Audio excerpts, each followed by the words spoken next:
Very good afternoon to all of you. Am I audible?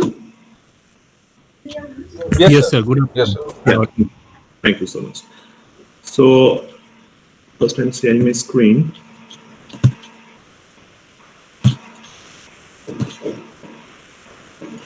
I hope my screen is visible also, right? Yes, sir. It is visible. Oh, thank you so much. So, welcome to everyone to the third session of Introduction to Java and Python for Beginners in this FDP. As we have already discussed in last day, introductory lecture by Soinik sir, the Python, and thereafter I've discussed a few packages and basic introduction of machine learning. And also last day we have discussed on one kind of a classification algorithm named as decision tree. As in continuation on this machine learning topic, we have initially discussed there are three different types of machine learning concepts are present. One is classification, second one is a clustering, and third one is a reinforcement algorithm. So last day when we have discussed the decision tree is one kind of a classification algorithm. And today I'm planning to discuss one of very important clustering algorithm named as K-means algorithm in this part of my of this session 3. So the presentation is contents like what is clustering first I will discuss, then the objectives of clustering, different types of clustering, where we can use this clustering algorithm, and one important algorithm under this clustering, this is known as a K-means algorithm. And also we are looking here how this K-means algorithm perform in a certain scenario.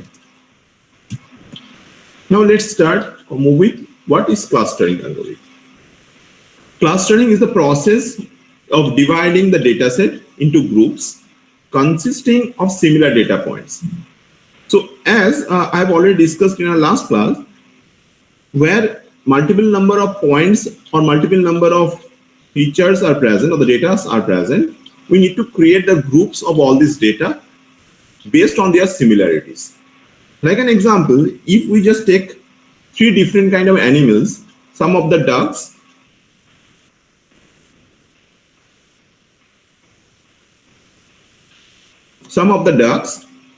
then cats and dogs are present. They are just grouping together.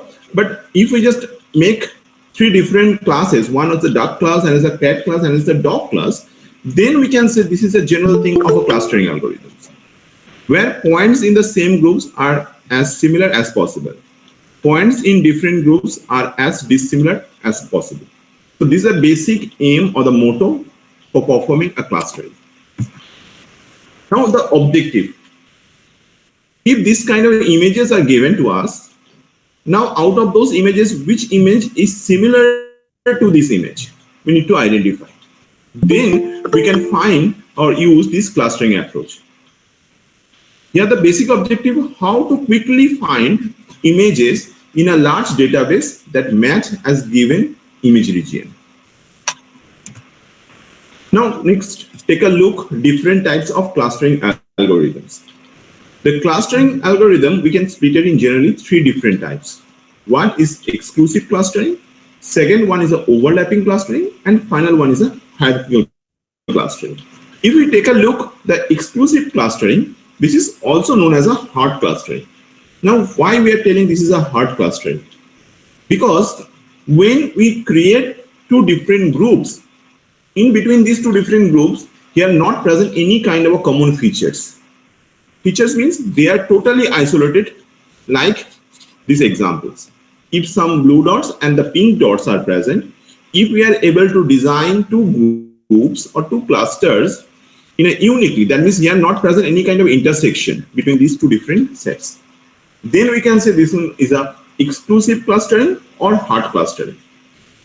For example, this kind of a clustering is mainly used under the K-means clustering algorithm. In later slides, I will be discussing in details related to this K-means clustering algorithms. Next, we are moving to the next type of clustering. This one is the overlapping clustering.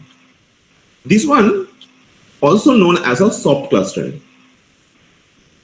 Here, the difference between this exclusive clustering and the overlapping clustering, in case of exclusive clustering, we have found they are not present any kind of intersection between two different groups or the clusters. But when we look the overlapping clustering, here have some portions are intersect each other. So if we just take a look these specific two different cycles, one is a blue cycle, another is a pink cycle, then we can say this intermediate is a common features are present. So overlapping clustering is also known as a soft clustering. And the example of this soft clustering or the overlapping clustering are the fuzzy clustering, or sometimes this is known as a C-means clustering algorithms. Now, the final type of general clustering algorithm is known as a hierarchical clustering.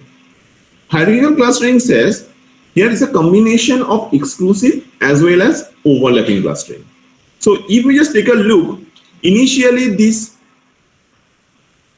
6 different points are present where the AB is making one group or one cluster, this C is make up another cluster, F is make another cluster, and E and D are make another cluster. So now at that situation or at this point, we can say this one is a exclusive clustering where the mapping is like that. AB is make a group, ED is DE is making another group, C individual make a group, and F make another group. Now next, if we just try to combine this C with this AB, that means here the soft clustering or the overlapping clustering has been introduced. When the C has added with this cluster, then the representation looks like that, where first AB makes a cluster, along with this AB, C makes another cluster. So I'm just representing like that, and finally DE and F. So here in this situation, here present 3 different clusters where ABC makes overlapping clusters, ED is make exclusive, and F is also makes a exclusive clusters. Now next, if we try to combine this F with this ED, when you just combine that, then again the same kind of situations will be coming. That means ABC are making a overlapping clusters and FED are making an overlapping clustering. But on the other hand, ABC and EFD are making 2 exclusive clusters, and this is a representation in this point. Finally, when you just try to combine all these data points in a single clusters, then this is an overlapping clustering respect to this ABC and EFD, and this is just the representation. Why this kind of a clustering known as a hierarchical clustering? Because this is represented a tree structure or the hierarchical structure. So hierarchical clustering is nothing but the combination of exclusive clustering and the overlapping clustering. Now next we take a look where we can use this kind of a clustering algorithms. A group of diners in a restaurant, we can take a look this kind of clustering. Items arranged in a mall or the shopping mall or in the shop. There we can see some of the where the foods are present, they are just making a group. Some of the grocery items were present, every kind of grocery items are present here. They are making another group. So in this way, they are arranging all the items in the mall. So this is a clustering operations they are performing, knowingly or unknowingly. Now where we can use few of the very big companies like Amazon, Netflix, Flickr, they are using this clustering algorithm to generate their recommended output. Like an example, if we just when you just take a look some of the gadgets, suppose we are looking for mobile phone in Amazon or the Flickr, then what happened? The similar kind of a mobile phones will be showing by the, to us, right? Why? Because they are just designing one recommendation system based on this kind of a clustering algorithm. Now, in the retail store, banking sector, insurance company, except that here have lots of areas are present where we can use this kind of a clustering algorithms. Now, very quickly, if we just try to recap all these things, clustering a process to divide a data set into groups according to their similarities. So we have understood already, when we are just trying to make a group, there must be a similar. Different types of clustering techniques we have discussed here till now, like overlapping clustering, exclusive clustering, and hierarchical clustering. And also we have seen here a few of the applications. Now next we take a look, one of the very important or the exclusive clustering algorithms. This is known as a K-means algorithm. If we just take a look, the clustering algorithm, maximum number of people are happy to use this kind of algorithms. Now I'm just trying to discuss or illustrate this K-means algorithm in details in a stepwise, one by one. So suppose initially I have these 12 different points. When I have these 12 different points, we need to make or create the group or the clusters based on their similarity and their dissimilarity concepts. Now, how we can perform this kind of similarity as well as dissimilarity concepts, we take a look.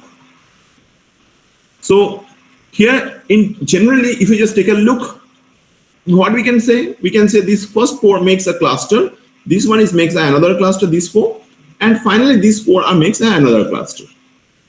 So this is a human understanding. Now how we can convey this message to a computer, so computer also can perform the same kind of operations. So just for this reason, we have initially select random k values. So we have selected, for understanding this concept, we have selected the k value equals to 3 here. When we have selected the k value equals to 3, that means what we want to say, we want to create 3 different clusters from these 12 different points. That means like that, the first 4 points are pointed as a single cluster with the red values. Second 4 points are making a blue cluster, blue cluster with these 4 values, and the final 4 points are making a green clusters or with these 4 different values. So randomly we have selected the, what is the first step? First step, out of these 12 different points, we have selected random 3 values, because what is our aim? Our aim to make 3 different groups on these 12 different points. So when we just select random 3 points, suppose I am selected the first, this one is a red point, this one is a blue, and this one is a green. Anyone can select, this one is a red, next one is a blue, and next one is a green. So random any 3 distinct point we have selected at the initial. Okay, so here in this example, I have selected the 4th point as a red, 6th point as a blue, and 8th point as a green. Next step, what we are doing now, my aim to compute the distance from this red point to the rest of the points. So from this point to this point, from this point to this point, and from this point to this point, also from this point to this one to this one. So respect to this red, I want to compute the distances. How we can measure? So if we just try to find out the first one or the first point, now my aim to decide this specific point will be belongs in the red cluster or the blue cluster or the green cluster. So that means what we want to do here, we want to decide this specific point or belongs in what kind of a cluster. This is a red cluster or the blue cluster or the green cluster. So how we can decide? We calculate the distance from this red point to this point, blue point to this point, and green point to this point. Out of these 3 different distances, which distance is giving a minimum, I've assigned this point with this color. This is clear to everyone. So after calculating the distances from these 3 different points to this point, we have decided this point is a lesser distance from this red point. So I have just assigned this one the red color. After that, next we are moving to the next point. Okay, so when we have decided this one is the red point, now what step we need to follow? Now we have 2 different red points. If 2 different red points are present, this is a conflict. because our aim to create a 3 different cluster. One is a red cluster, and is a blue cluster, and is a green cluster. So when we are making the red cluster, if 2 different points are present, then this is confusing. Which point from the next iteration or the next time, from which point we are computing the distances? Just for this reason, what we are doing, we just take a mean of these 2 different red points and create a new red point from where we can compute the distances. Again, I am repeating. Here, these 2 different red points are present. When these 2 different red points are present, these are confusing because only one red point is required to compute the distances. So just for this reason, what we can do, we just take a mean of these 2 different points and assign a new red point as a red dash. Now, next time when we try to compare this or try to assign this specific data with any clusters, what we are doing? From this red point to this one we are computing, from this blue to this point we are computing, and from this green to this point we are computing. So this one, whatever I have discussed, this one I have explained in this picture. So this is a red cluster mean. So from this point to this one we have computed distances. From this point to this blue and this point to the green we have computed. Again the same procedure. Which distance is giving the minimum value, we try to assign that value in that position. So we have assigned. Now again question is arised. Here 3 different red points are present. When 3 different red points are present, again we perform the mean operations with these 3 different values, and we have switched the mean value from this straight line to our dotted lines. And now next time when you try to compute the distances for any other points from this dotted line, dotted red line to that point we have computed, from this blue to this point we have computed, and the green to that point we have computed. The same operations we have performed, and after performing again the same things, which one is a lesser, we have just assigned this one in that point. So we have computed. Thereafter, if you just take a look now, we have already assigned. Now the mean of this red point is this straight line. Again, now we try to assign this one. We have computed the distances from this mean point to this mean red point to this new assigned point, blue to this assigned point, and green to this assigned point. Out of these 3 different points, this one is a lesser distance. So which color will be assigning? Obviously, we will be assigning the lesser values. That means the lesser distance, that means the blue point. So this one will be assigned in the blue point. The same process we are continuing. And when we are continuing this one, finally, after performing the similar operations on all the points, we got this kind of an output. Now, when we got this kind of output, then we are actually, after complete this iteration means why I am telling these iterations, because I have selected only 3 different clusters. First cluster is consists 3 different points. Second cluster consists only 2 different points, and the final cluster consists these 6 different points. So after complete the iteration, we got this kind of output. But actually, or originally, we are expecting the output looks like that. Because here, if you just take a look, the initial observations here have some kind of a distances between these 2 different points, and also have some differences between distance between these 2 different points. So here, based on this distance, if we just compute that, originally we are expecting this kind of output, but we got this kind of output after performing the first iterations. Now, question is coming, how we will be reaching the expected output? So just for this reason, here after computed that, here I'm saying this one is the mean value after computed the first cluster. Second cluster mean value is this one, and the third cluster mean value is this one.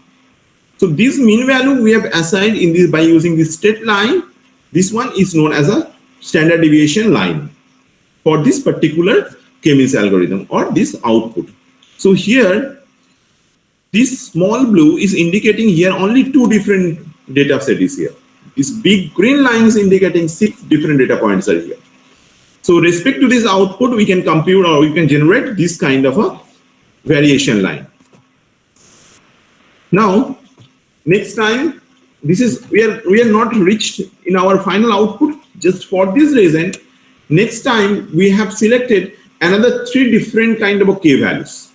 Because if you remember at the beginning, I'm just going back to my first slide of a k means. Here, what we did? Here, randomly we have selected 3 different points.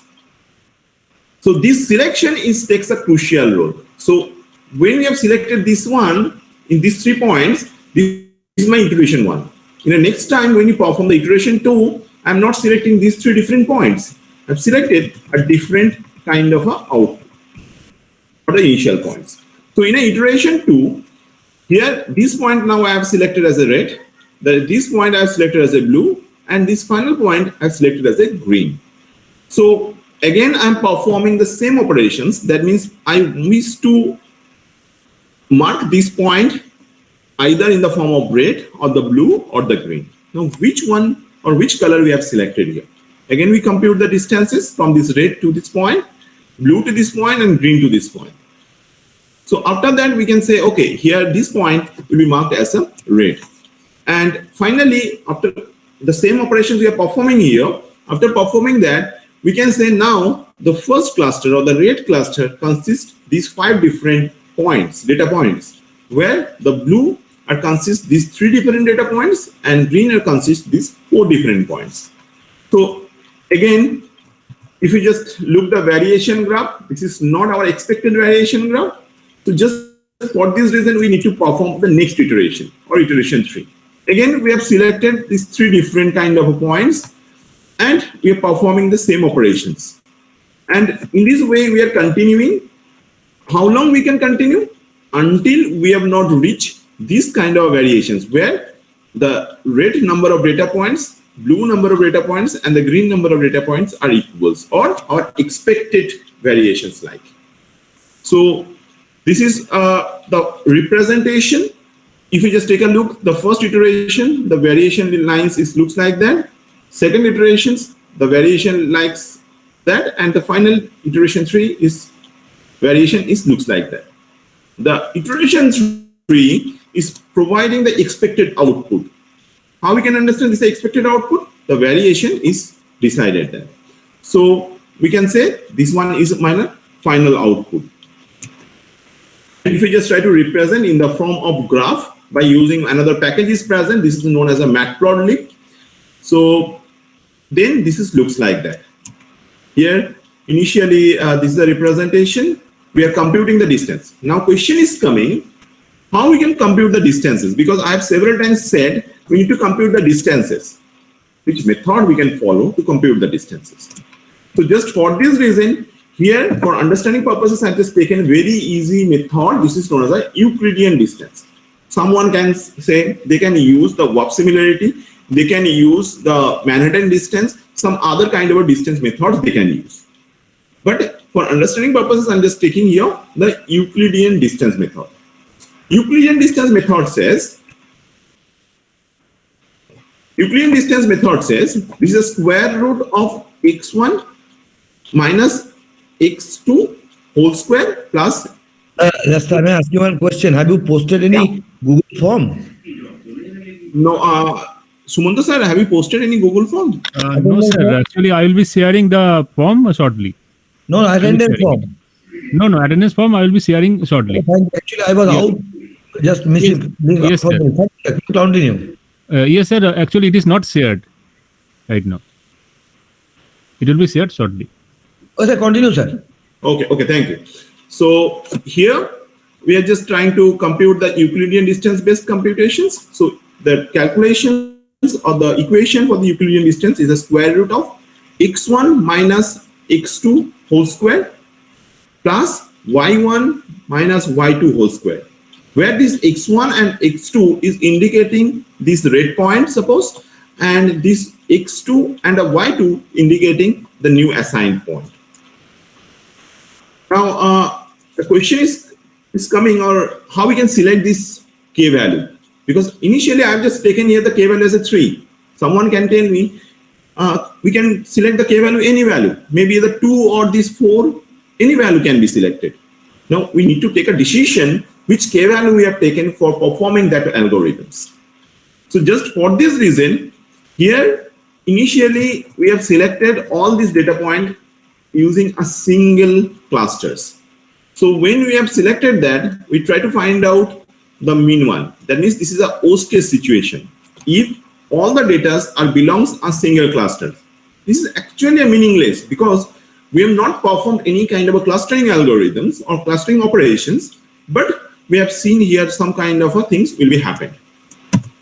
Next time we have just tried the k value is at 2. When k value is at 2, then we can see the variations this looks like.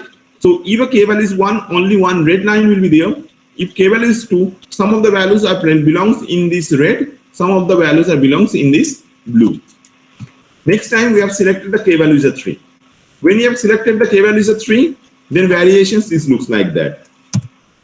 Next time we have selected the k value 4. When we have selected the k value 4, then the variation is coming with this red, blue, green, and another one is coming. This is a yellow. So in this way, we can enhance the k value. And if we just try to map all this k value, then this kind of a graph will be coming. This graph is very, very important to identify or understand which k value we have selected. We can see a certain point when you selected the k value as a 1, there this is a high variance is present. If the k value is 2, this is bit lesser variance is present. If k value is a 3, lesser value. And after certain time span, we can say this variance will be same or quite similar. But here we can select this k value respect to this point from where this k value will be coming in a saturated level. This point is known as a elbow point. So this elbow point is help us to understand which k value we have selected to solve this problem. So if we just quickly recap this whole thing of this k-means algorithm, first what we have did, we have randomly select some values of a k and we perform the measuring operations. Thereafter, we just computed the variance to decide which iteration is giving the better output. Next, we have discussed the iterations, how many number of k value, what is the k value, actual k value. Just for this reason, we have selected the k value as a 1 first, then we are looking for the k value 2, 3. In this way, we have enhancing and represent a graph, and we have selected the elbow point. This elbow point is nothing but a point from where the saturation is starting for the variations. So this is the overall scenario for this k-means algorithm. Now, if we just try to implement that, here this is a pseudo code. Here randomly choose k examples as initial centroid while true. Create k clusters, because we have already set the k clusters we have selected by assigning each example to closest centroid. So that means we are computing the distances. Compute k new centroids by averaging examples in each cluster. If multiple number of same colors data are present, what we did, we just take a mean or the make a average of that and present the new centroid for this cluster. If centroid doesn't change, then we break. That means we can say we have ended our operations. This is a general pseudo code for this particular k-means algorithm. Now next, we take a look at a case study with some data set and how we can implement this k-means algorithm. I will be explaining with this code. I have taken one data set. This is a very famous data set in machine learning algorithms point of view. This is the IRIS data set. Here I have this 4 different kind of features: sepal length, sepal width, petal length, and petal width. For these flowers, here have several different kind of species of flowers are present. So here this is my label. If you remember in our last day, when we have discussed the classification algorithm, we said some kind of training data set is required to perform the learning operations. And the test data set helps to evaluate that model. Similar concept is present here, but here have bit difference. Here we are not splitted these whole things in the form of label and these features of the training. So here what we did, I'm just considering these whole things as my training data set. And this is the code or the code snippets where I've used the NumPy array I've already discussed in the last class. Then the sklearn where I've load that data, because the basic idea of using for this sklearn, load this iris data. Then we have used the pandas package as PD and matplotlib. This is a new for you people because this I'm not discussed that, but this matplotlib generally we are used for plotting the graph or for image representation purposes. And here we are using this k-means algorithm. So I've called this sklearn package because without this sklearn package, we can't call any kind of algorithm. So sklearn.cluster, because this is a clustering algorithm, under this particular folder, they are present these k-means algorithms. So what we did, I first load the data. I splitted this data in the two different form. One is a data, another is a target. Data means not except these four different fields only. And label means this one, or the target means this one. Next, we have represented this one in the form of NumPy array by computing the shape. Then we have plotted by using three different colors. Because I've said I've discussed all these things respect to a color, so I've just taken the colors, three different colors or three different clusters colors are present. One is the orange, and the blue, and the green. Then here we have used this plot. PLT is the matplotlib, that means the graph will be represented in the next plot. Here, this is the graph representation. And here I'm called this k-means function where I mentioned this n cluster equals to 3. So we need to assign the number of clusters values from manually. So we have entered here n clusters as a 3. So that means 3 different clusters we want to design here. This k-mean.fit this method helps to learn this model. And this centers is computing the centroid values. Like this one. Yeah, this one is a centroid value. So this thing is just computed by using this statement. Here the colors we have also selected as the orange, blue, and the green. And finally, we try to plot all these things by using these algorithms. So this is the final output of this particular code where we have implemented the k-means algorithm. Thank you. If anyone have any questions, please ask me. I'm happy to answer.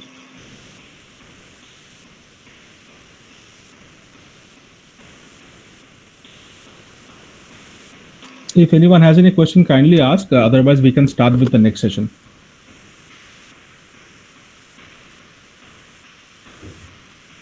So I've already discussed the k-means algorithm or the basic idea of a clustering algorithms.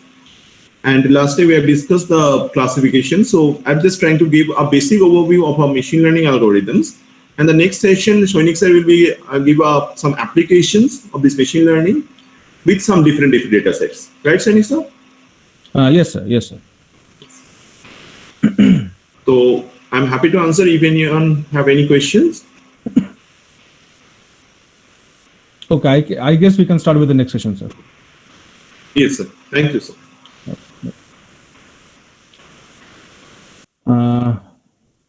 I hope I'm audible to everyone.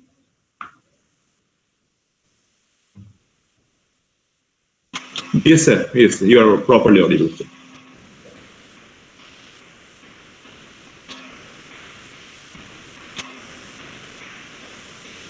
And my screen is visible as well. Yeah, perfect. Please. Okay. So good afternoon, everyone.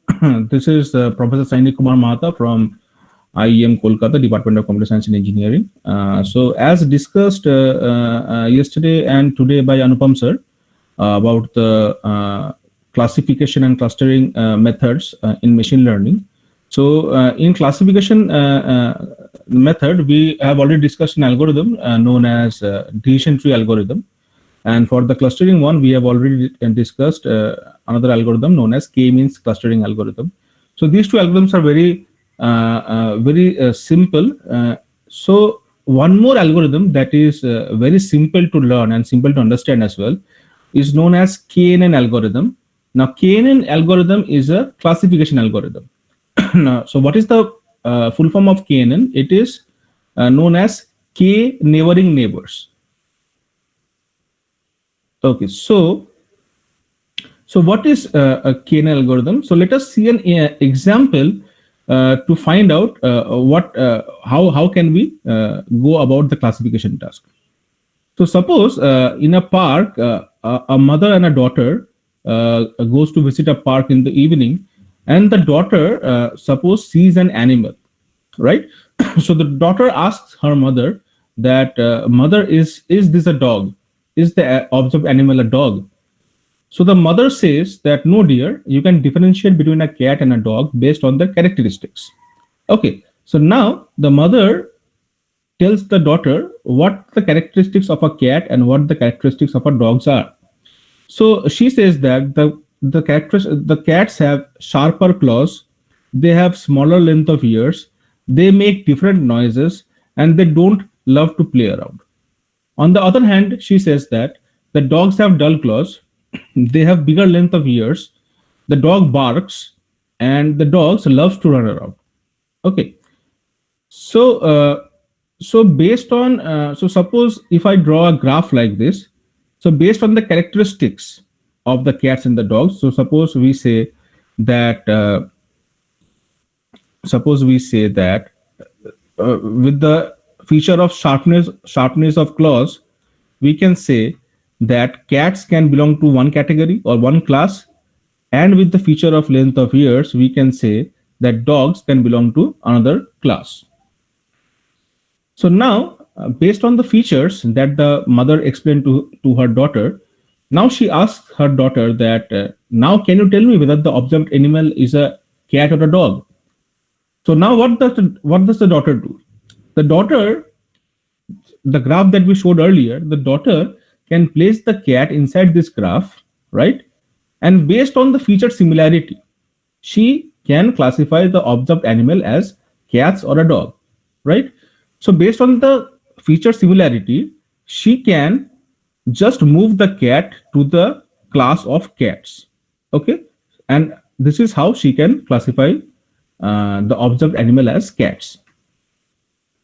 So why do we use KNN algorithm?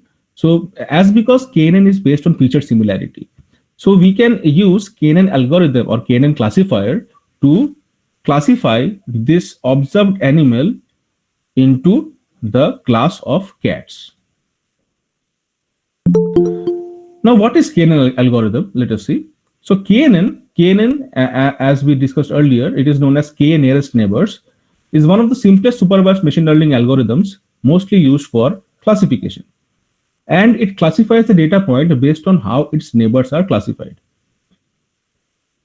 Now, suppose we take another example. So in this example, we want to see that whether this new observed glass of wine is a red wine or a white wine, right? So again, we have drawn a graph here in which we can see that white wine in this case have higher level of sulfur dioxide, and red wine in this case have higher level of chloride, right? So if I can place this glass in this graph, so based on its neighbors, we can classify it as either red or white wine, okay? So KNN stores all available cases and classifies new cases based on the similarity measure. So if this glass is similar to this, it will be classified as red wine. And if this glass is similar to this, it will be classified as white wine. Now, suppose we say that K is equal to 5, right? So we will consider 5 nearest neighbors. So nearest neighbors of what? Nearest neighbors of the new glass that is to be classified, okay? So K in KNN is a parameter that refers to the number of nearest neighbors to include in the majority voting process, right? So if I take the value of K as 5, I can see that inside this dotted circle, we have 5 neighbors to this to this new class, right? So the neighbors are 1, 2, 3, 4 red wine glasses and 1 white wine glasses, right? So according to the majority voting process, we can say, or we can classify the white glass as red wine because it has more number of the red wine neighbors. Okay. So again, we can see that the data point is classified by the majority votes from its 5 nearest neighbors. So by this algorithm, by this graph, by this picture, we can see that the new glass of wine has been classified as red wine. Okay. Now, as we discussed that we first and foremost need to answer what is the value of k in k nearest neighbor algorithm. So how do we choose the factor of k? Let us see. So KNN algorithm is based on feature similarity. Choosing the right value of k is a process called parameter tuning, and it is very important for better accuracy, right? So in this example, we can see that this point that has been denoted by a question mark, right, is a new variable, and suppose we take the value of k is equal to 3, right? So based on the value of k equal to 3, we see that the neighbors of this new data point that is represented by a question mark are 2 red squares and a purple triangle, right? So based on the majority voting principle, we can say that for k is equal to 3, we can classify the new data point as a red square, right? I hope this example is clear to everyone. Similarly, if we say that the value of k is not equal to 3, but the value of k in this case is equal to 7. So if the value of k becomes 7, we can see that the nearest neighbors to this new variable that is represented by a question mark are 3 red squares and 4 purple triangles. So by the principle of majority voting, in this case, with the value of k equal to 7, we can say that the new variable that is represented by a question mark is a purple triangle. So we can see that with the value of k equal to 3, it has been classified as a red square, but with the value of k equal to 7, it has been classified as a purple triangle. So which value of k should we choose, right? This is a very important question. Now there is an algorithm by which we can choose the value of k. So let us see what that algorithm is. So to choose the value of k, first and foremost, what we will do is we will just do the square root of n, where n is the total number of data points. So suppose if we have a training data, right, and in the training data we have suppose 100 data points or 100 samples, right?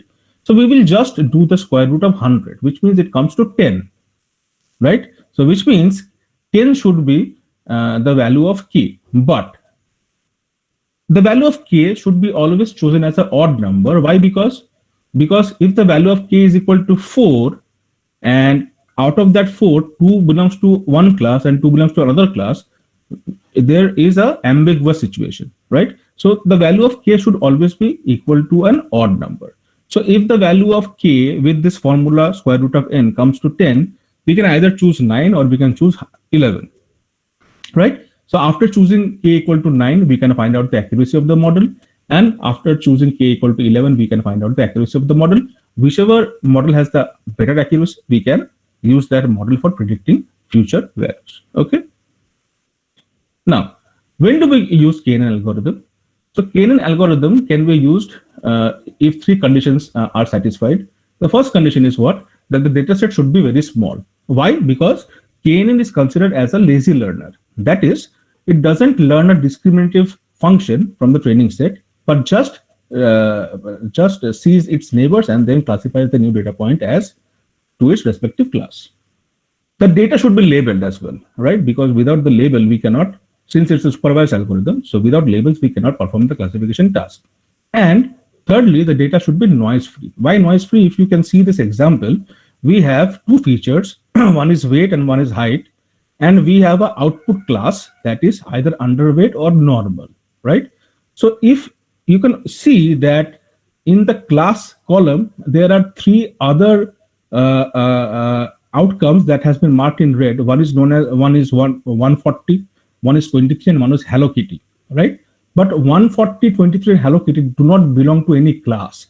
The class should be either underweight or it should be normal, which means the data should be noise free. The class or the data in this case should not contain any random labels, but it should be actually classes. So the data should be noise free. So how does k-NN algorithm actually work?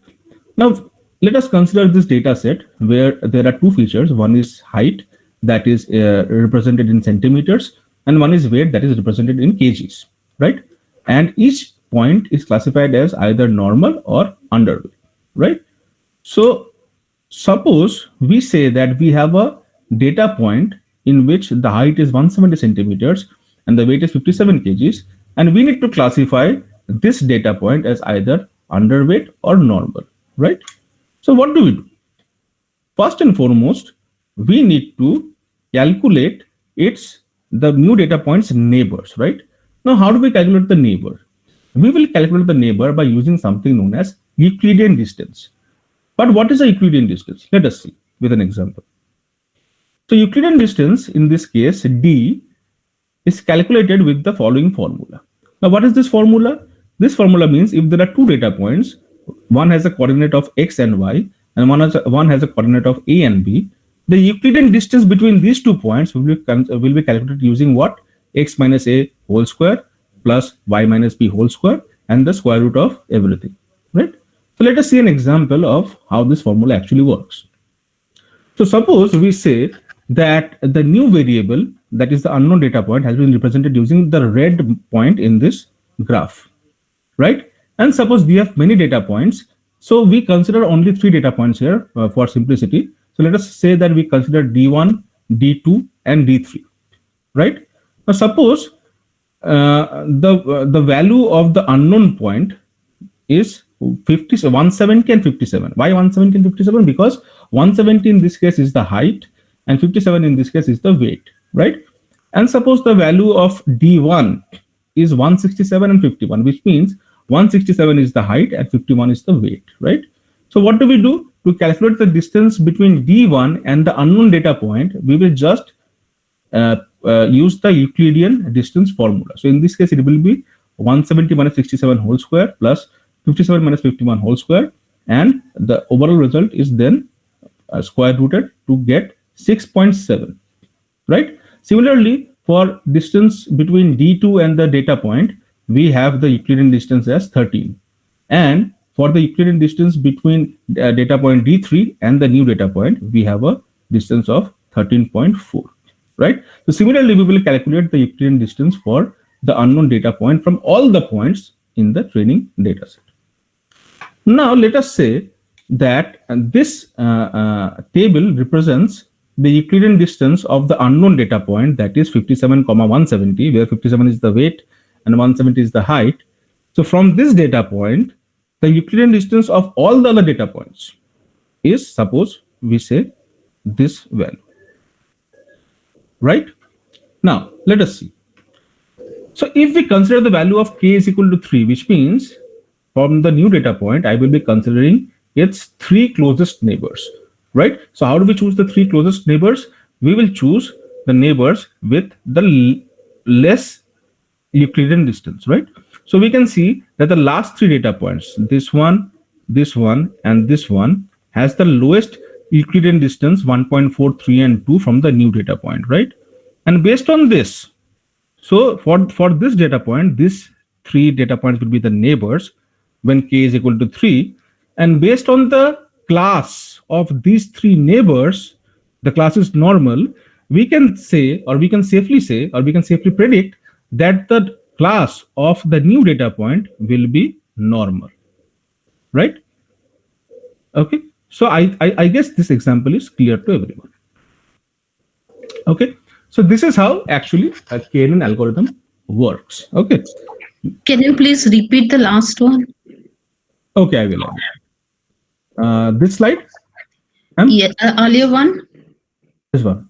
Yeah, from here. Okay. So as discussed earlier, we have to find the Euclidean distance of the new data point to all the other data points, right? So suppose the new data point in this case has been represented using the red dot. This is clear, ma'am? New data point is which one? The red one, the red point. Red. Let me annotate this one. Okay, fine. Okay. Okay, so from this data point, we have to calculate the distance of the new data point that is represented in red with all the other data points that are in the data set. What was our data set? This was our data set, right? Okay, so we have to calculate the distance of this red point to all the other data sets. So how do we calculate the distance? So the red point has coordinates that is 170 and 57, right? Where 57 is the weight and 170 is the height. Okay, so suppose the red data point, the distance between the red point and suppose the point D1, right? So the D1 has the coordinates as 167 and 51, right? So we use the Euclidean formula to find the distance between the red point and the data point D1. That comes to 6.7, right? So similarly for D2, D3 and all the other data points, we will calculate the Euclidean distance, right? So after calculating the distance, what happens is we have this table, right? Where this was the new data point with coordinates 57 and 170, right? And these were the existing data points that were in our data set. Okay, so we will just see that from this new data point, this is the distance, Euclidean distance of all the data points that were in our training data set, right? Is it clear, ma'am, till now? Yes. Okay. So we can see that if we choose the value of k equal to 3, we can see that we will consider only those we will consider 3 data points which have the lesser, have the lesser Euclidean distance to the new data set, to the new data point, right? So we can see that the last 3. Why you are choosing as 3, k is equal to 3? Sir, ma'am, we can choose anything. We can choose k equal to 4, we can choose k equal to 5, whatever. This is just an example, ma'am. No, is there any reason? Is there any, logic behind choosing the value of k? Like here you have chosen 3. See, this is the thing is the number of data points in this case are 1, 2, 3, 4, 5, 6, 7, 8, and 9, right? Right. So the value of k as shown here. So whatever, suppose n is the number of data samples. So in this in the example, we have the number of data samples as 9, right? So we will just do the square root of n. So if we choose the square root of n, it comes to 3, right? Okay. So that is the reason why we have chosen the value of k is equal to 3 in this case, right? Okay. So we will just choose the 3 lesser distance from the new data point. So in this case, we can see that the points marked here have been chosen as the lesser data points, right? And since these lesser data points have the class as normal, we can safely predict that the new data point will have the class normal. We have to choose values which are lesser than 3. No. Then distance No, ma'am. We will choose 3 neighbors as k is equal to 3. We will choose k neighbors which have the lowest Euclidean distance to the new data point. Okay. So in this case, we can see that 1.4, 3, and 2. These 3 have the lowest distance from the new data set compared to the other ones. Okay. Am I clear? Yes. Okay. Yes. So now based on the chosen 3 neighbors, so all the chosen 3 neighbors belong to the normal class, right? So according to the principle of KNN, we can safely say that the new data point will be of the class normal. Okay, I hope I'm clear. Okay. So with this, we come to the end of the classification model and the clustering models that the commonly used classification and clustering models that we use to build classification and clustering models, right? So in the classification, we have learned about the decision tree classifier, and we have learned about the KNN classifier. And in the clustering section, we have learned about the K-means clustering algorithm. So in the application section, what we will do is we will not go with the clustering. We will, to start off, we will go with the classification models. So based on real-time data, we will see how using sklearn package, we can use the various classification models, right? So obviously the requisites are we will use Python, that is version 3, and we will use the sklearn package. So as discussed in yesterday's first session, we said that Python by default has a package manager called pip, right? And using this pip, we can install sklearn by just giving this command, that is pip install sklearn, right? And also we need to have some programming knowledge. Excuse me.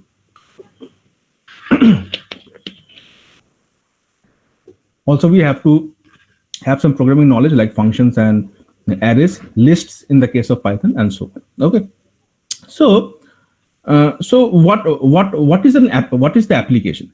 So with the classification algorithms, we can build classification models.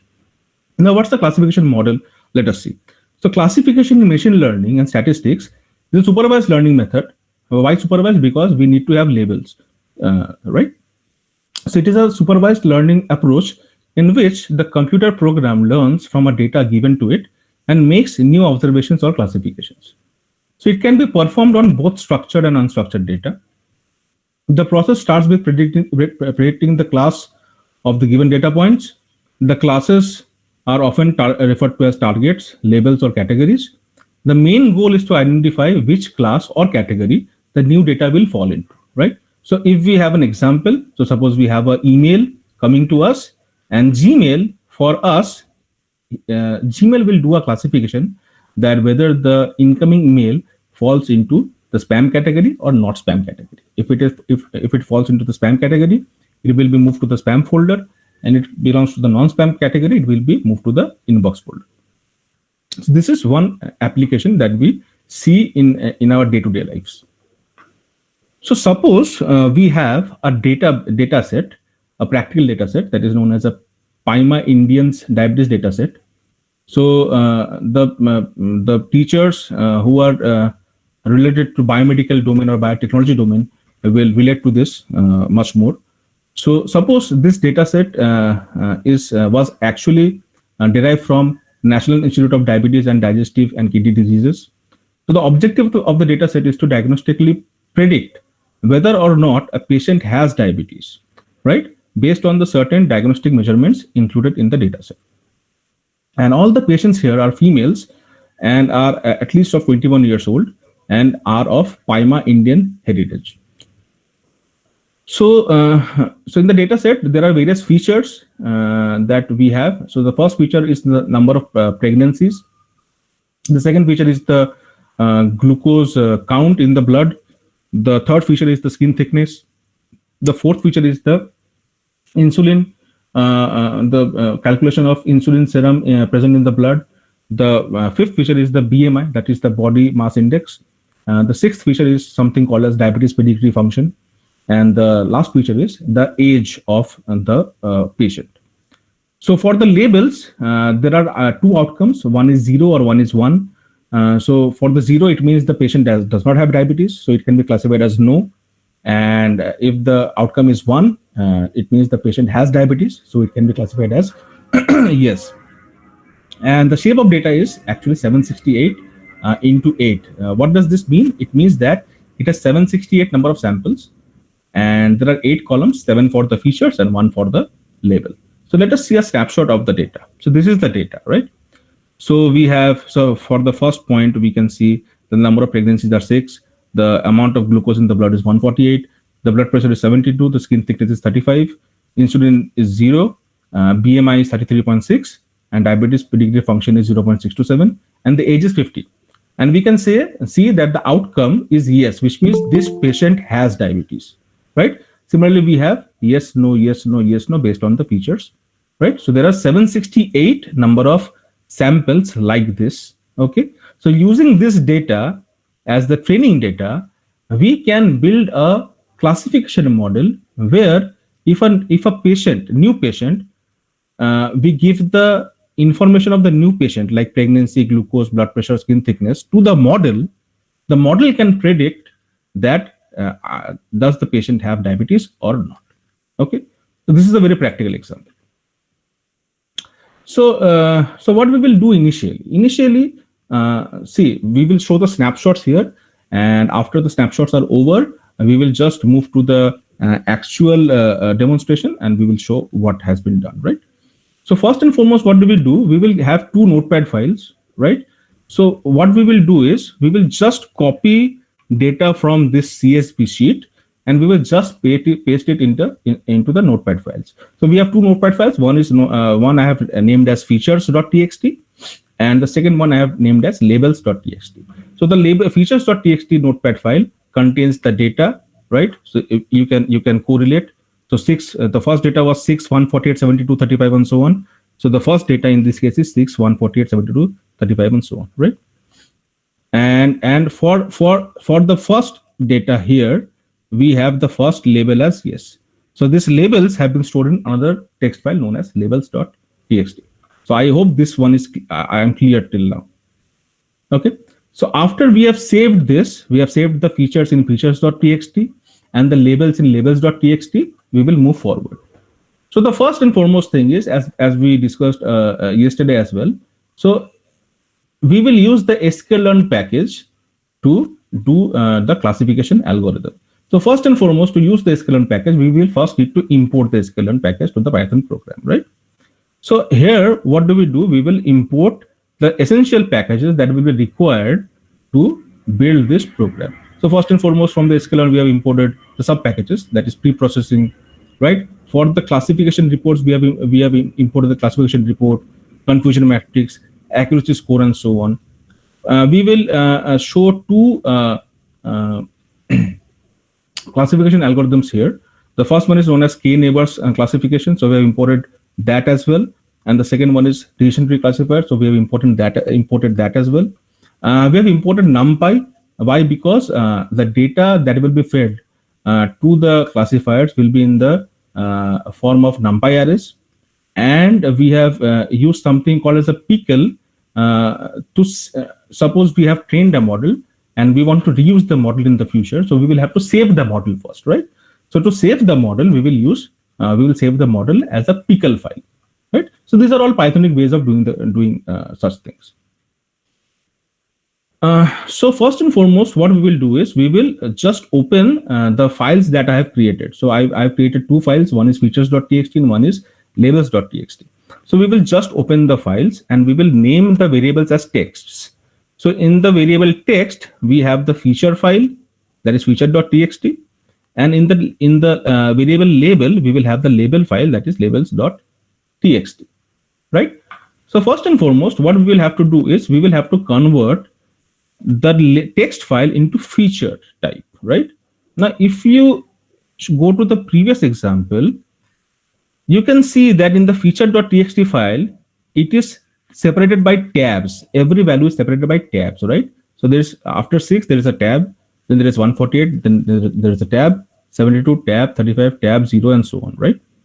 So using this, so this will be considered. So the first line, if I consider, by Python will consider the first line as a string, right?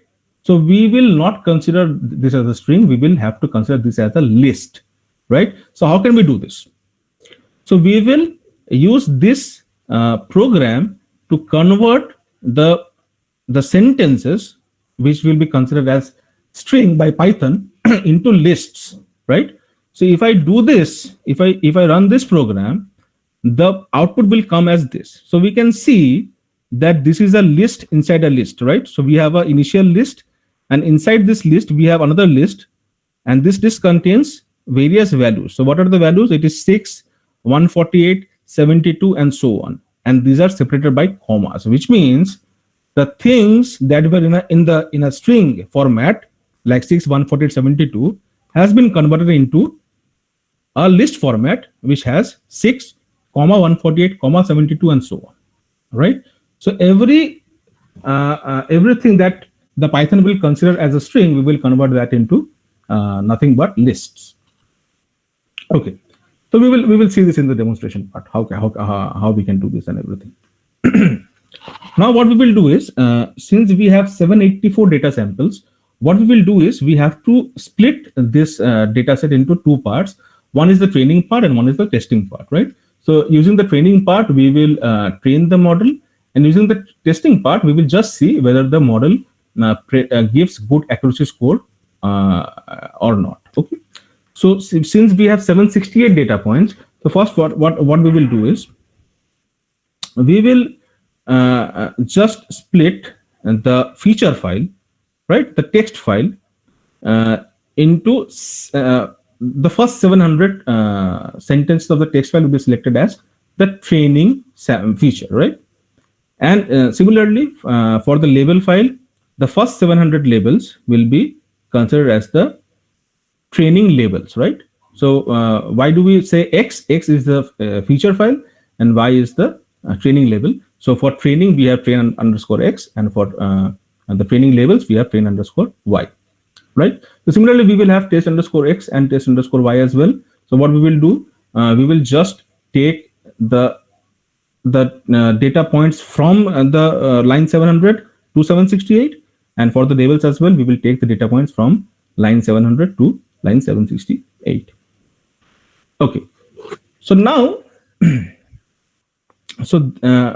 so for the feature sets for train X and train and test X, we have lists that has numbers in it, right? But for the labels, we do not have numbers, right? We have yes or no. Okay, so first and foremost, whenever we have a computer algorithm does not understand yes or no. It will only understand either it will only understand the numerical values, right? So since it is yes and no, we have to convert the no's to zeros and convert the yes to ones, right? And we can do this automatically using something known as a label encoder, right? So sklearn package provides a sub package which is called as label encoder, and using this label encoder, we can transform train Y. So train Y will have yes, no, and so on. So we can transform every no to zero and every yes to one using this fit transform feature of the label encoder, right? So similarly for test Y as well, we will use the fit transform to transform yes and no of every yes and no label in test Y to zeros and ones. Okay, we will see this in the demonstration. We will see a live example. Okay, so after doing everything, so we now have the training data, that is train underscore X. We have the training labels, so we have train underscore Y. We have the testing data, test underscore X, and we have the testing labels, that is test underscore Y. Now what we will do is we will define the classifier, right? And we will train the classification model. So let us see how can we define the classifier. So this is the block of code which we use to define the classifier. Now let us see what every line represents. Okay, so the first line here will represent that how we will define the classifier. So suppose we have a variable called as a classifier, and we just call the function k neighbors classifier to this variable, right? So this variable now will hold the classifier that we will use, right? So where did we get this k neighbors classifier from? We imported initially from the sklearn package, right? So the classifier in this case is k neighbors classifier, right? Now what we will do is we will just feed the training data to this classifier, right? So what do? We will just say classifier dot fit. The training data in our case was train underscore X, and for the labels it was train underscore Y. So we will just fit train underscore X and train underscore Y to the classifier. Okay. The next one is, so this feeding of data to the classifier, this fit function will train the model based on the data given to it. Okay. So after training of the model is over, we need to save this model for future classification, right? So to save the model, as we discussed earlier, we will use a pickle file. So this is the statement by which we will use pickle dump. We will save the classifier with the name of knn.pickle, right? And the mode of opening the knn.pickle file will be write mode. Okay, so the WB is write mode in the case of pickle. Okay, so we will save the model as knn.pickle. Okay, now what do? So we have the test features using the name test underscore X. So using this test underscore X, we have a function called predict, right? So the classifier in this case is the k neighbors classifier. It has been trained using the training data, and using the same classifier, we will predict the label when the test features are fed to the classifier, right? So whenever the test features that was saved in test underscore X are fed to the classifier predicts the output and it will save it in the variable predictions. Okay, I hope it is clear to everyone till now. Okay, now what we will do, so after the predictions get saved, we will compare this prediction, the predictions that our trained model has actually predicted. So we will compare these predictions with the actual values. So the actual values previously we have saved in test underscore Y, if you remember, right? So we will compare the predictions to the test underscore Y, right? So after comparing, we will have something known as the accuracy score, right? So accuracy score is a function in which we will feed both the predictions and the test labels, right? And the model will give us the accuracy score of our model, right? Similarly, we have a confusion matrix by feeding the same thing, the predictions and the test Y, and we have a classification report by feeding the same things. Now, what is confusion matrix and what is classification report? We will see later whenever we have the results, okay? So this is for the accuracy, this is for the confusion matrix, and this is for the classification report. Excuse me.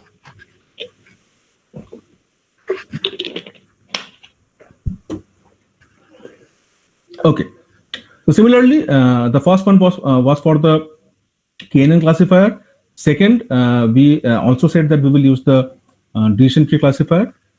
So this is for the decision tree classifier. The same code, just the classifier will be different. So in the previous case, it was k nearest neighbor classifier, and in this case, it will be decision tree classifier. Rest everything of the code is the same. The other different thing is that we will save the decision tree classifier as dt.pkl. In the previous case, we saved it as knn.pkl, right? Rest everything is the same. Now let us see the results.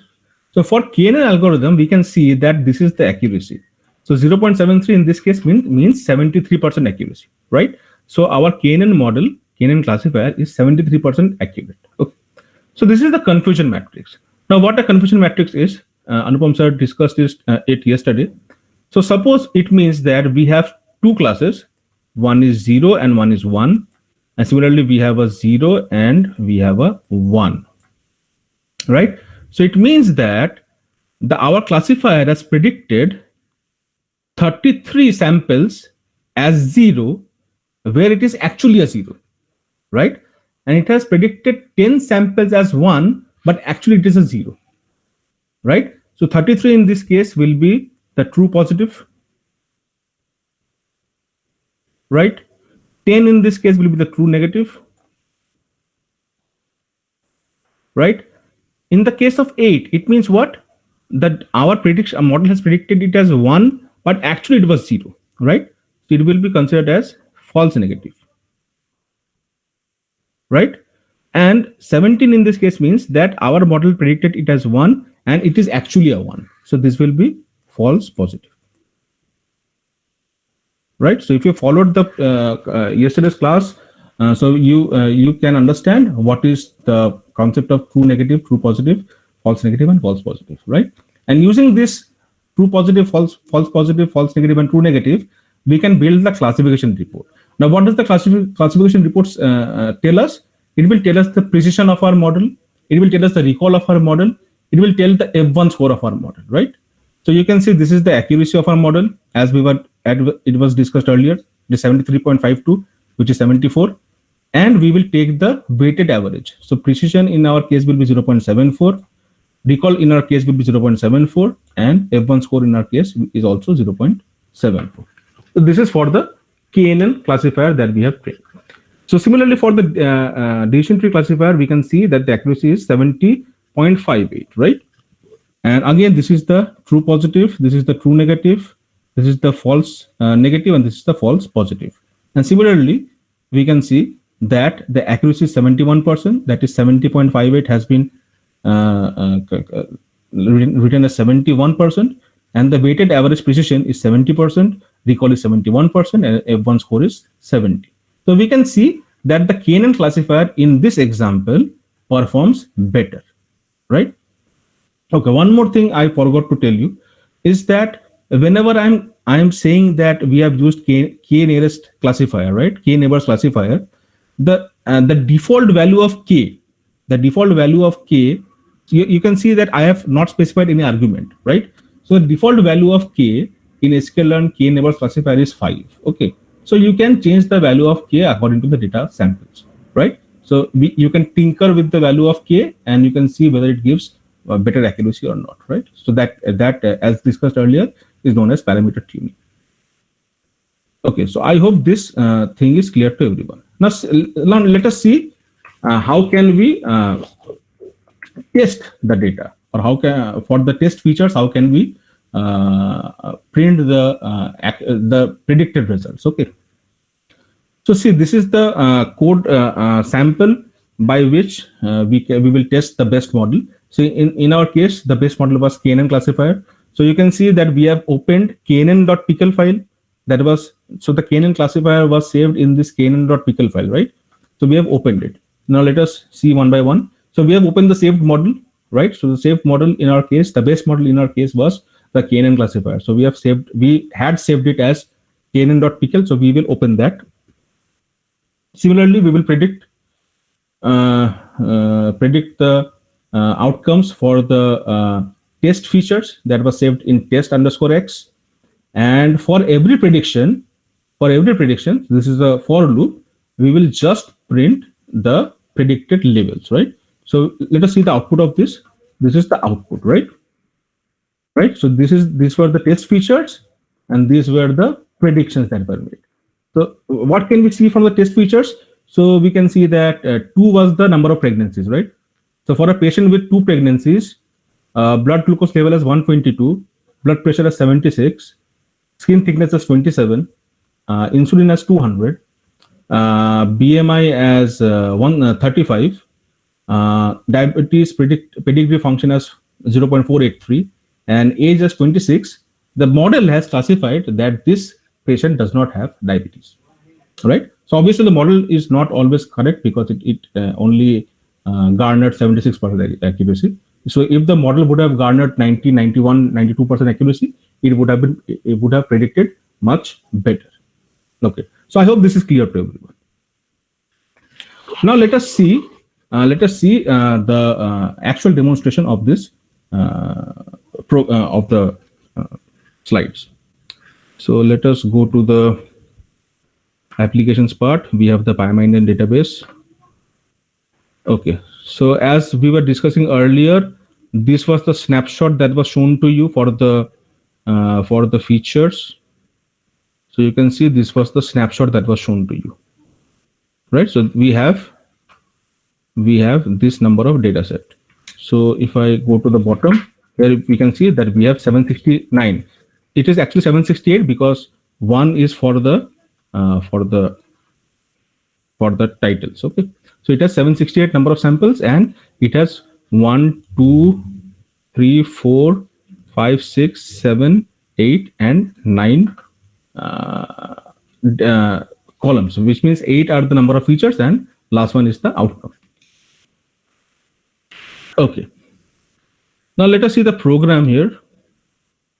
So suppose, okay, so this is the program that we had. So initially, as we discussed, that we had imported everything from sklearn, right? Then we opened the files like this, right? We converted the text file into lists of numbers using this program, right? Then we will divide the dataset into 2 parts. One is the training part and one is the testing part, like this, right? Then for the test for the labels, we will convert them into numbers from yes and no. So this was the code for that using the label encoder, right? And then we will just see the KNN classification, and we will do the decision tree classifier. Okay, so let us run this and let us see what happens.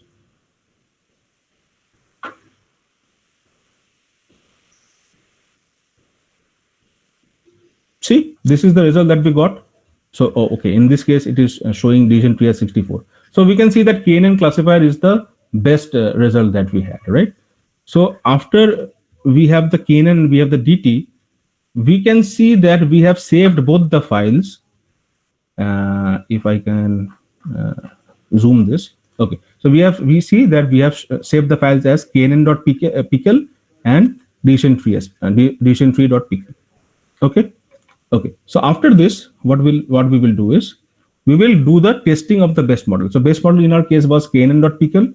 So what we will do is we will just comment out the classifiers, because if I don't, it will again train the classifiers. I will comment this out, and I will just run the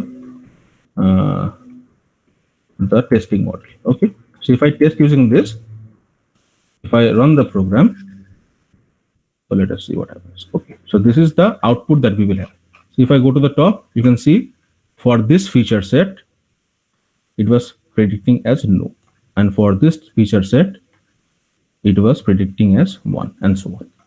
Okay, so these are 68 samples that we had saved earlier for the testing data. I hope this is clear to you. We will also share the codes and everything with you, so you will have an idea. Okay.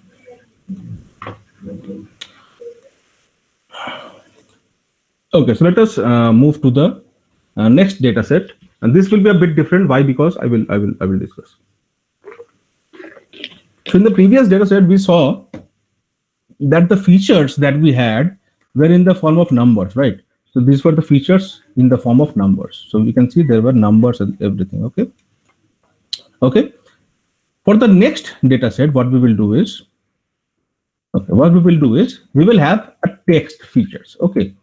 Now, so we can see that we have text features. This is different from the diabetes data set that had numerical features, right? So what is the description of this data set? Let us see.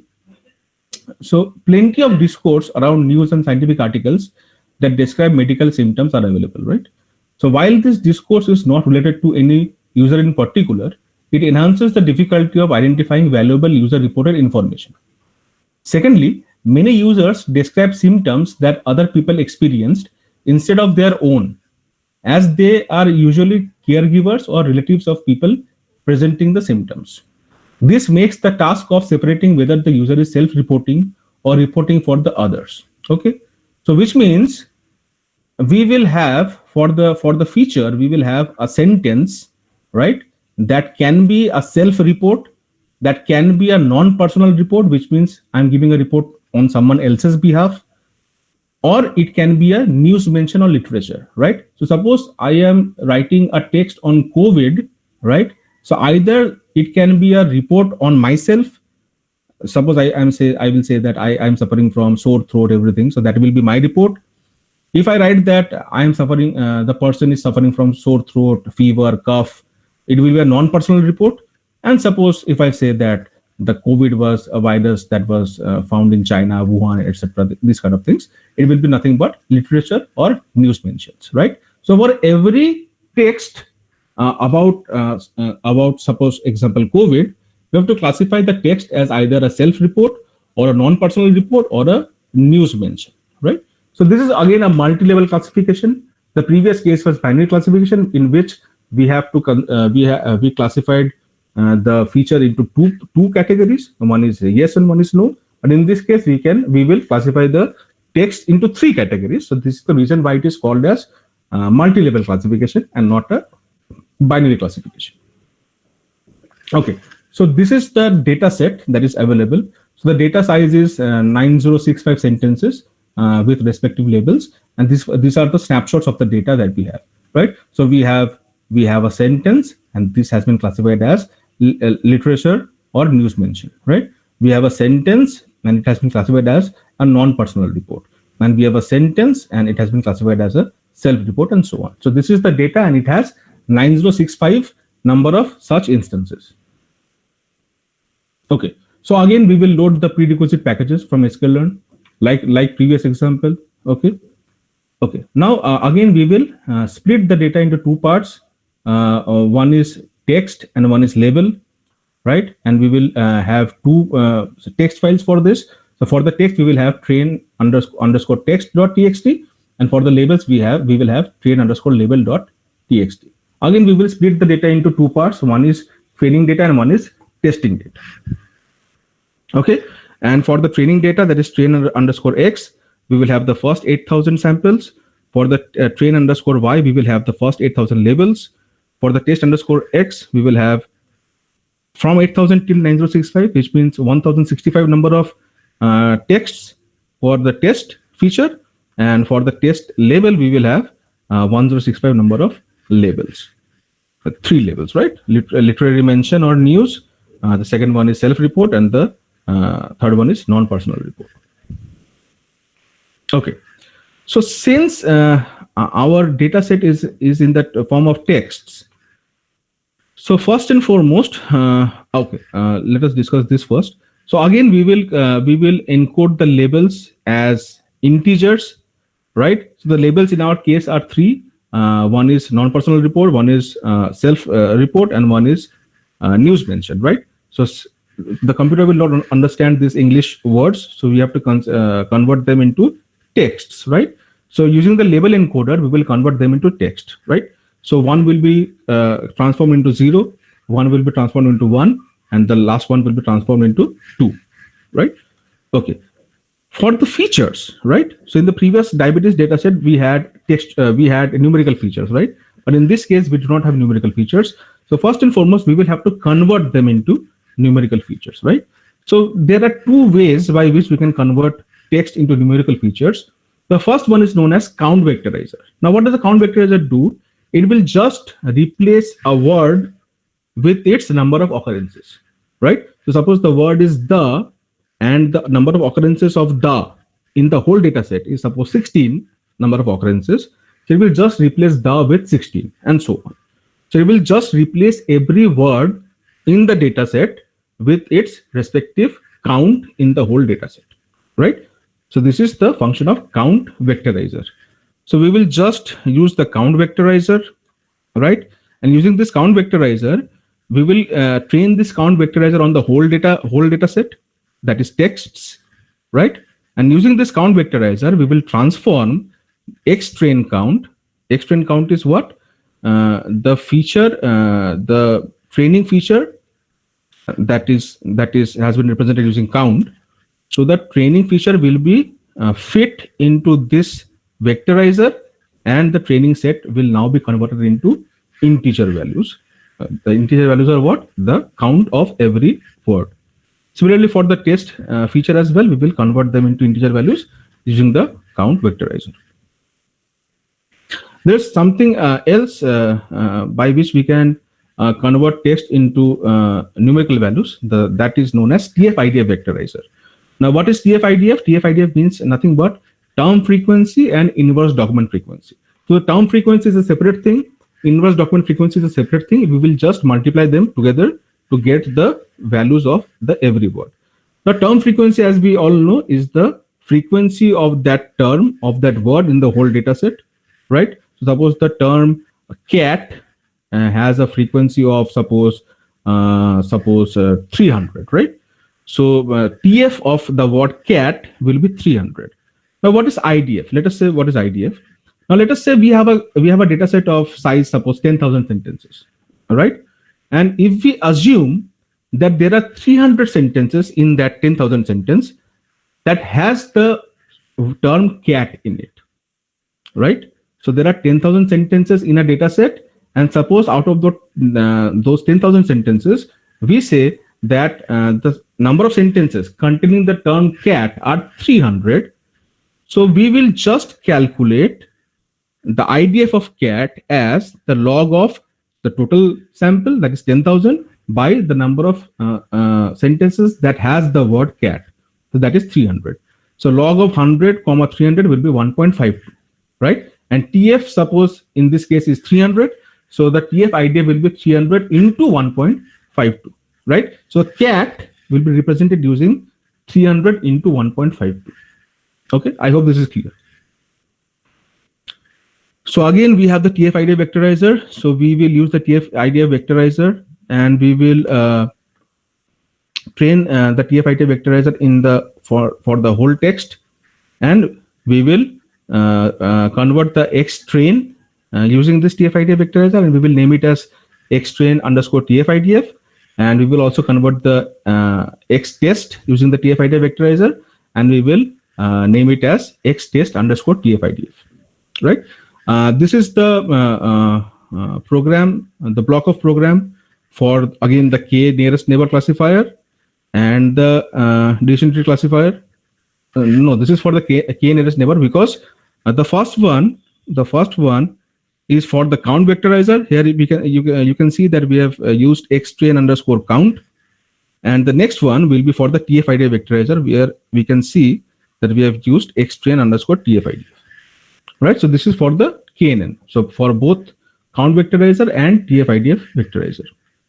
So second will be for the decision tree algorithm. Again, we will see that we have used one for the count vectorizer and the next one for the TF-IDF vectorizer. Okay, and these are the results for that. Okay, so for the KNN algorithm using the count vectorizer, we have got an accuracy of 76.94%. For the KNN algorithm using the TF-IDF vectorizer, we have got a very low accuracy of 47%. For the decision tree algorithm using the count vectorizer, we have got an accuracy of 91.56. That is a huge number. And for the decision tree classifier using the TF-IDF vectorizer, we have got an accuracy of 47.32%. So this is our best model, the decision tree with the help of count vectorizer. Okay. So again, we will test the model like in the previous case. So the decision tree with count was our best model. So we have saved it in the pickle file, right? We will do the predictions, and this will be the output. Okay. So suppose for this sentence, right? It has been classified as self-reports, right? For the next sentence, it has been classified as news mention. For the next sentence, it has been classified as news mention. For the next sentence, it has been classified as non-personal report, and so on. Okay, so I hope this is clear to everyone. So we also have the code for this. Here. Right, we have the code for this. And again, if we run this code, you will see the same values here. So let us run this code. It will take some time. Yes. All right. So this was the output that was shown in the slides. Okay. And then we can test it as well. Okay. I hope this is clear to everyone. Lastly, so in this case, what we did was we just took the sentences and we converted the sentences into either counts or into TF-IDFs, right? Suppose if I want to use some other textual features in the sentences, like what features can we use? We can use something called as parts of speech tagging. So if you remember in the first session yesterday, using NLTK, we showed you that how we can find out the parts of speech tags of every word, right? So we can also use this parts of speech tag and embed the POS tags into the text, right? So this is the code snippet by which we can do that. And if I do this code, if I run this code, what will happen is the input will be in this fashion, right? So in the previous model, the input was what? A growing number of COVID-19 patients, right? But in this case, it will be, so the word A will be appended by its POS tag. So A will be a determiner, right? So growing word will be appended by its POS tag. So growing in this case is a verb, right? Number is a noun, right? And so on. So every sentence now will be appended by its POS tag. How? Which means every word underscore its POS tag will be considered now as a sentence. And again, we can use the same things. That is, we can use count vectorizer and we can use TF-IDF vectorizer to build the models. Okay. So it is not here in this slide, but still I will show you the output of this model.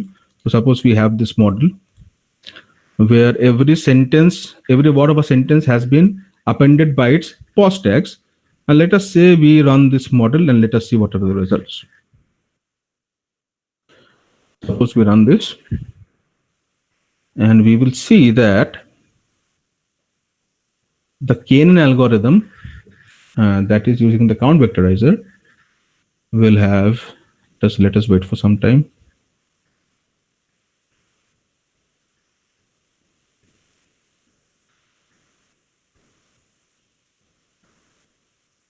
It's taking a lot of time.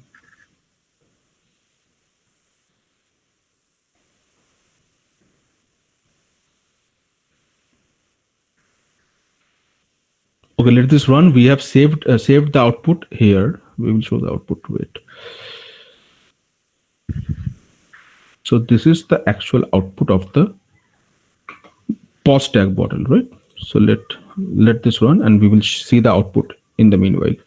So we can see for the KNN classifier with the count vectorizer, we have got the accuracy of 70.29. For the KNN model with the TF-IDF vectorizer, we have got the accuracy of 74.03. For the decision tree algorithm with count vectorizer, we have got the accuracy of 72.91. And for the decision tree algorithm with the TF-IDF vectorizer, we have got the accuracy of 74.03. So these are the results of the model that has textual features in it, that is the POS tags. So obviously we can see that without the POS tags, the decision tree model with count vectorizer was performing much better, that has 91% accuracy. So obviously we can use that model. But this is the way how we can use textual features into a model as well. Okay. So let us see, has this run? Yes, it has run. It has executed. So this was the result that I was showing in the text file. Okay. So for the KNN, count accuracy was this, and for the decision tree, the count accuracy was this, and so on. Okay. So again, we can test this using the same code block, this one. Okay. So I hope it is clear to the things are clear to everyone. So that will be all from my part.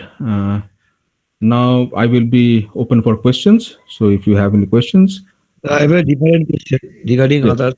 Okay. Like previous FDP 1, 2, 3, and 4, we have been given IM learning courses and we have to complete it, and then assignment to complete, and final assignment after completion of that, we have been awarded the certificate. So in Yes. this course, it is also included. Anupam sir, if you can clear sir's doubt in this case. We haven't got it. Actually, sir, the 4 sessions, for each sessions we have a quiz each day, actually, better to say. But yeah, actually, in previous cases, quiz was also there. In addition with that, we have IM learning courses, where after the end of each courses, we have to give one answering questions session. How far I know, sir, I am learning is not included in this FDP. How far I know, actually. Okay, thank you. Okay, so sir, in this case, IM learning is not included in this FDP. So you just have to answer the quizzes. There will be attendance, and based on your attendance and based on the answers of your quiz, the results of the quiz, you will be given a certificate. This is what we know of. Okay, thank you. Yeah, have another course completion quiz in the next Yes. week. Yes. Next Saturday, we have a 1-hour doubt clearing session for both Python as well as Java. Yes. And thereafter, have 1-hour course completion exam of 70 marks by a quiz, actually. Yes. And for today's, I have already posted in the Google chat box. When the examination will be take place next week? So next Saturday. Next week, next Saturday. Time I think from 4 to 5. 4 to 5. Okay. Sir, Let me check first. Yes, sir. Whatever is the time, it will be posted in the Google Classroom. Yes, As sir. well as Yes. Anupam sir and Soinik sir, the time is 4 to 5. 4 to 5. Okay. Yes. Okay. Yes. Okay. 20th. Okay, thank you, sir. Okay. So if any one of the participants have any questions for us, for Anupam sir as well as for me, for session 3 as well as for session 4, you can ask. Yeah. So we will keep the session on for another 10 minutes. If you have any questions, we are here to answer. Yeah, and also I have posted the quiz in your Google Classroom, and also I'm shared that link to the Gmeet chat box. If anyone have facing any difficulty to open this form, please let me know. Actually, sometimes the form is not opening, so we have to paste it in the Google Chrome. Sir, please check once and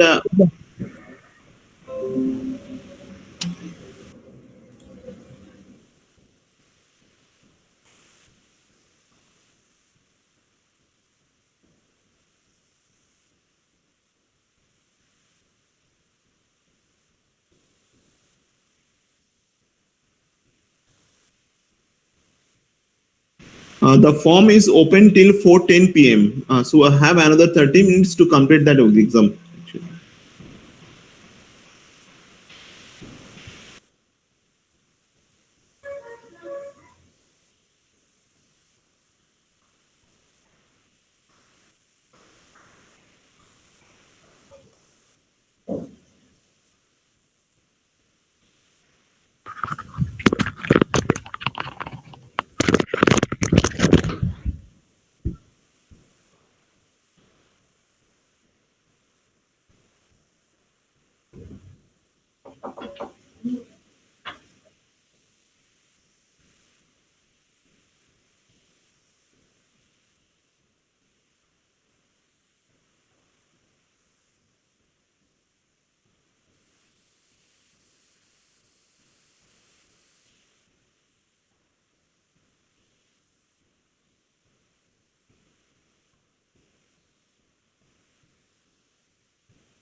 So Anupam sir, I guess we can close this session now.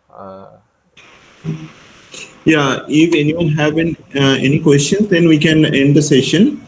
And I'm requesting all the participants, please answer your quiz by 4:10 p.m. Yes. because 4:10 is the ending time for this examination. Yes. After that, no assignments will be. You will not be able to turn in the assignments. And thank you everyone for patient hearing us. And thank you all. Thank you. Thank you all. Thank you all.